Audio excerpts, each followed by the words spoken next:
Get your free copy of the complete tutorial at www.teachucomp.com/free. The undo command is one of the most important functions available. It lets you reverse the last command you performed.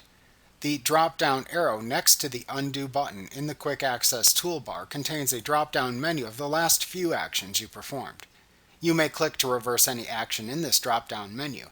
However, you must reverse them in the order they were executed, which means if you want to undo an action from 5 actions ago, you must also undo the 4 actions that followed it.